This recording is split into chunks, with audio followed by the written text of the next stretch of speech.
The Damian Lillard trade request has completely changed the landscape of the NBA, which of course means that we need to talk about where he could possibly go. What are some realistic trades for Damian Lillard? Now, to begin the video, I want you guys to do something for me. I want you to think, put yourself in the position of the Portland Trail Blazers. You have to trade away a franchise cornerstone in Damian Lillard. You want to get a ton of stuff back. You want to set yourself up well for the future around Shaedon Sharpe and around Scoot Henderson and around Anthony Simons potentially.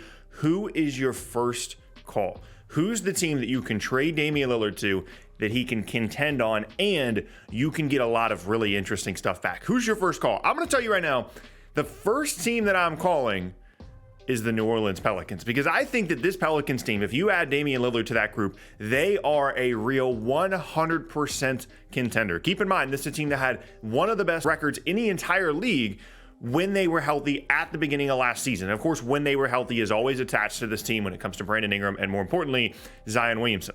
And Zion's an important part of this, because if I'm the Trailblazers and I already have stuff, right? Like I have my own picks, I have a couple of really interesting young players. I want an upside, like the guy kind of guy. I want someone that I think can be a top 5 player in the league in exchange for Damian Lillard. And that guy is Zion Williamson. Zion, if he can get healthy, continue to put it in air quotes, if he can get healthy, he is one of the best offensive players in the entire league. He had an absolutely destructive offensive season in the 60 games that he actually played in his second season in the league. And if you get that guy in Portland and Scoot develops and Shaedon Sharpe develops, you're starting to talk about a team that can do some real damage for years and years and years. And even if it doesn't work out, even if you trade Dame for Zion in this construction, you can still probably flip him for something later. There's still going to be interest in Zion Williamson. But if you really just want to go for the upside play, I would explore this trade if I was Portland. Now, I'm not convinced that New Orleans would do this.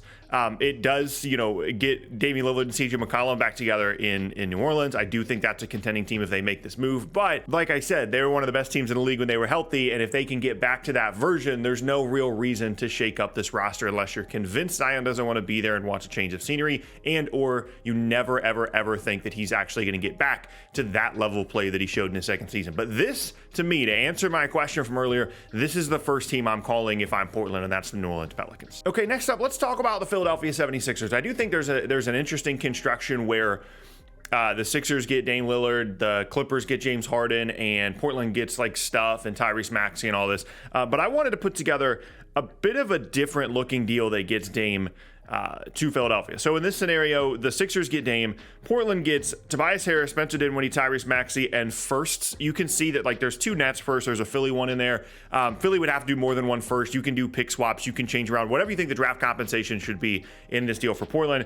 And then the Nets are getting Anthony Simons, which I think is the interesting part of this, because whenever I bring up to anybody the idea of Tyrese Maxey being the cornerstone of a Damian Lillard trade going back to Portland, people point out, well, they don't need any more guards. They've got Scoot, they've got Anthony Simons, Shaedon Sharpe is a perimeter player. Like, they don't need any more of these guys. I said, okay, that's true.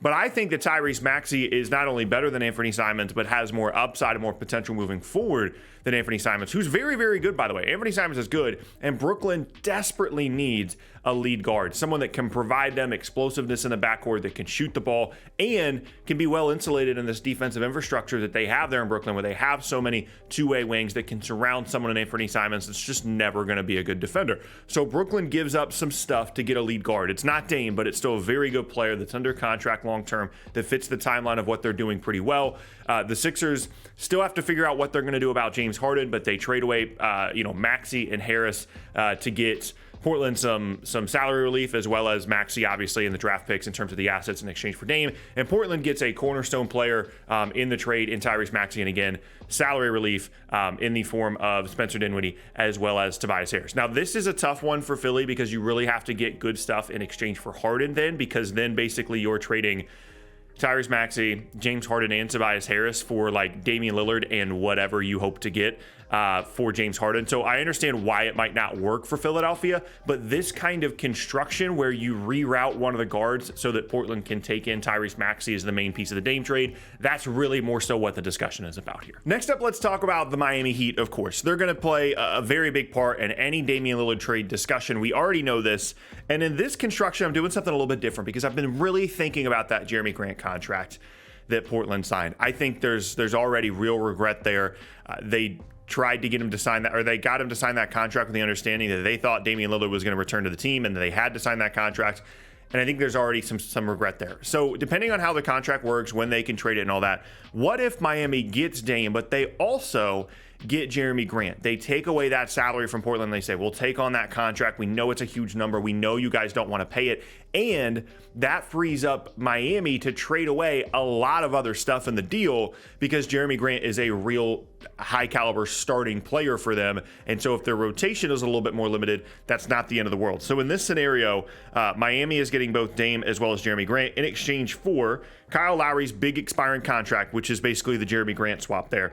Tyler Hero, Caleb Martin, the kid they just drafted from UCLA, Jovic, and then whatever the firsts are. They can do 2 firsts straight up. They can do some swaps, whatever the case may be. Now, I put Tyler Hero in this trade. We continue to get rumors that Portland doesn't want Tyler Hero. That's fine. You can reroute him somewhere else if you'd like in your own personal trade. I put him there as like whatever Tyler Hero represents as an asset, whether he goes to Utah for some stuff or Brooklyn for some stuff, and then that stuff then gets rerouted to Portland. Whatever you think Tyler Hero is as an asset, that's where he is in place in this trade. But the Grant Lowry swap is a really interesting aspect of this for Miami in terms of what they can do to really help move along the Damian Lillard trade. Because I really think that if the Blazers could be like, hey, just kidding, we don't want to re-sign Jeremy Grant anymore, I think they would do it. And that's basically what this is. You can get Kyle Lowry, you can buy him out, and you can save yourself a ton of money over the next 5 seasons, of course, with the big expiring contract of Lowry. And then, of course, Miami, like you're getting Jeremy Grant, Damian Lillard to go alongside Bam Adebayo, Jimmy Butler. Those guys fit perfectly within your lineup. You find one more guy that can shoot and guard a little bit, as they seem to always do, and you're doing really, really well. Again, the question here is just, is this enough for Portland? If you put all the picks and all the swaps in there, is it something that really, really interests them compared to what the rest of the league is offering? And that is what the Miami situation continues to come back to for me is, are there going to be other teams that can outbid them, or is the market for Dame maybe going to be a little bit lower than we think, which would, I think, put Miami squarely in just like prime #1 position to try and get Damian Lillard. Let's talk about the New York Knicks, because I see them get thrown around as a Dame possibility a lot. And I wanted to kind of figure out exactly what that construction would look like. So in this scenario, basically it's RJ Barrett as like the Tyler Hero, Tyrese Maxey kind of player. Draft compensation. The Knicks have a ton. Not all the picks are great, but they have picks from other teams. They have their own picks. You can put in as many as you want. I have, again, the picks there are just placeholders. You can do swaps. You can do whatever you want. And then Evan Fournier is there as just, he's not an expiring, but he's a salary matching player that his contract runs out, I think, not next offseason, but the following. So you do get some salary relief there, and they can buy him out if they want to. Now, really, the reason I put this trade in there is New York probably can make a Dame trade happen if they really want to, because of the amount of draft assets that they have. And RJ Barrett, a contract, and 9 first-round picks or whatever they could trade, like that would probably get them there if they want to do that. But really, the discussion around New York in terms of the Knicks adding Dame is really interesting because they already have Jalen Brunson. Jalen Brunson's very, very good. And he's not better than Damian Lillard is right now, but you're also not trading away Jalen Brunson in exchange for Damian Lillard. And I don't know if that backcourt can coexist well enough, especially defensively, to really push yourself towards contention status. And I mean, that's what Dame wants. Like Dame, in Madison Square Garden playing for the Knicks would be awesome, but true contention is also the goal here. And I wanted to put this trade in here because I see people sending Dame to the Knicks in a lot of different deals. And I think there's a lot of different reasons why maybe that doesn't make sense, but this is what the realistic construction would look like if he was going to go to New York. And the last up, we have the Brooklyn Nets. I actually made a mistake in my video the other day. I put Cam Johnson as a possibility in terms of a trade for Brooklyn for Damian Lillard. He's already signed his contract. It's not a possibility. He cannot be traded this offseason in exchange for Dame. So this is actually what the realistic trade would look like for Brooklyn. It's Ben Simmons' gigantic salary.